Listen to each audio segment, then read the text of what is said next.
the genius behind Social Climbers. Please give a warm welcome to the director of the film, Direk Jason Paul Laksamana. Hello, Direk. Welcome to our housewarming party. You may now take your seat, Direk. Please feel free, feel comfortable, feel at home. And first of all, congratulations for making another, of course, groundbreaking film in the industry of Philippine cinema. Alam mo naman that you have actually made a lot of films that are so entertaining, so relatable, and captured Pinoy humor. That's your expertise, and we love you for it. Pero eto, let's get straight to it. What made you do the film? Okay, nung pinitch na itong Social Climber sa akin, meron ng concept yung mga taga-ABS-CBN. And it's just impossible for me to say no because it's Filipino rom-com na expertise ng ABS-CBN. Pero meron siyang twist. Meron siyang something new. And the fact na parang there was really an effort na maging siya out of the box than what we usually see sa cinemas sa Filipino movies. So agad ako. Ooh, I love that. And you've mentioned about the film being out of the box. It's actually an idea that is new to the Filipino market. Now, tell me, Direk, ano yung pinaka-fun part about directing this film? Para sa akin, yung talagang participation ng Maris Anthony. Because, of course, before nitong movie na to, sumikat sila na sobra sa Can't Buy Me Love. Nag-viral yung mga scenes nila together sa social media. And ako, fan din ako ng on-screen chemistry nila. So, nung na-inform ako ng mga taga-ABS-CBN na it's going to be a Maris Anthony film, yun talaga yung parang napaisip ako, talaga, parang deserve ko bang maging first director ng first movie nila? Parang of course you do! You're the Direk Jason Paul. So yun, parang na-overwhelmed na ako. So, ayun, sila talaga yung masasabi kong pinaka-selling point ng movie na to. Well, I love that actually view of Direk Jason when it comes to the movie. Pero since you've mentioned about the cast, especially Nabathon, Maris and Anthony, what was it like working with them? Ano yung mga parang highlights of the film that you actually thought to yourself na, hay, buti na lang silang artista ko for this? Si Maris at si Anthony kasi, of course, I do my job as director. I direct them. Pero they just happen to always add a spice to every scene that they do, na talagang masusurprise ka na lang as director na, okay, kaya palang i-interpret yung scene ng ganun. And it's always for the better. So yun, parang I love the fact na hindi nila ginagawa yung bare minimum na masunod na yung direction, but they add their own spice that makes the scene and the overall movie much, much better.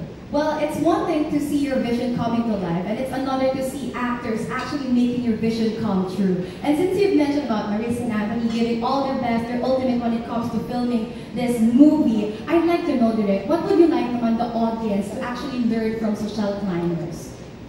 Ayun, that's a good question.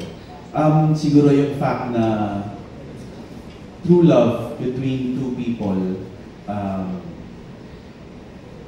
pwede lang siya maranasan ng dalawang tao na hindi nila kailangan magsuot ng maskara para ma-feel na deserve nila yung love nila sa isa't isa. Yeah. I love that perspective. And you know, of course, I was able to watch the trailer on social media and I've seen talaga the struggles of a couple. Parang it also challenges the couple, di ba? How far can the relationship go when these like challenges are presented to you? Ikaw ba, Direk, may personal hugot ka ba doon sa scenes na binigay mo kay Maris? Is there something that you want to get out of the scenes or out of the roles that you're playing in the film? Well, ako personally nakarelate ako dun sa, kasi di ba yung character nila parang they were financially struggling, tapos they were forced to pretend to be part of this upper class world. Ako, jologs din ako. So, yun yung pinagugutan ko para magawa ko. Kasi parang yung aspiration to be a part of the upper echelon. Yeah. So meron din akong fantasy and aspirations na gano'n. So ganun yung pinagugutan ko. Pero yun nga, on top of it all, kahit na parang hilarious yung situation ng movie, at the end of the day, parang ang gusto kong makuha ng audience is, in our journey to reach our aspiration, may we not lose ourselves, our true selves.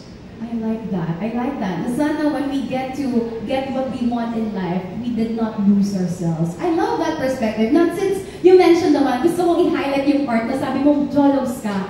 It's actually a fresh take for me na Direct Jason Paul is actually a jolog. So my last question for you would be, if you would be a social climber for a day, and if you're gonna be doing your ultimate flex for people here or in social media, ano yung bagay na gagawin mo? Talagang sasabi mo na, wow, big time na ako. Kasi ako never kong na-try mag-gamble sa casino. So, parang gusto ko lang matry yung magtapon ka lang ng million-million without expecting anything in return. Tsaka yung hindi ka parang guilty for spending so much na hindi ka nanalo. Or, siguro, ano yung pangarap kong makasakay ng cruise tour? Pamayaman ba yun? Depende sa cruise, but... O yung mga Antarctica expedition. Parang mahal nga siya kung Antarctica expedition. But let me know, Direk, if you're gonna be going to like a casino to gamble, just throwing away a lot of money, or you're going to Antarctica to, go on a cruise, sama mo naman kami. We'd love to join you.